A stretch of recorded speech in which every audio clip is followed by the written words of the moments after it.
This channel does not promote any violent, harmful, or illegal activities. All content provided by this channel is meant for an educational purpose only. Top quality और consistent performance के लिए सिर्फ silver pump नाम याद रखना।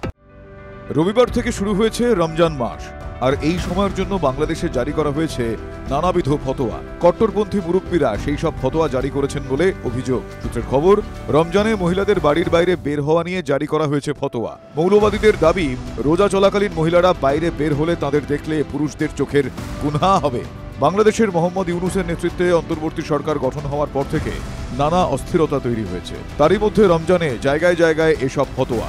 কট্টরপন্থীরা বলেছেন, মহিলারা যদি বাড়ির বাইরে বেরোতে চান তাহলে মুখ ঢেকে বেরোতে হবে, না হলে নাকি এই নিয়ে তীব্র সমালোচনা চলছে বাংলাদেশ জুড়ে। এদিকে বাংলাদেশের শিলচর এলাকায় নানাবিধ ফতোয়া জারি করল কট্টরপন্থী মুরব্বীরা। মাইকিং করে জানিয়ে দেওয়া হয়েছে, রমজানের সময় দিনের বেলা কোনো দোকান খোলা যাবে না, কোনো চায়ের দোকানে আড্ডা মারা বা চা খাওয়া যাবে না। যদি দেখা যায় কেউ এই আদেশ ভঙ্গ করছেন, তাহলে আগামী 1 মাস তাদের দোকান বন্ধ করে দেওয়া হবে। কোনো বাপের বেটা বাঁচাতে পারবে না, কারণ এটি দিল্লি নয়, এটা বাংলাদেশ।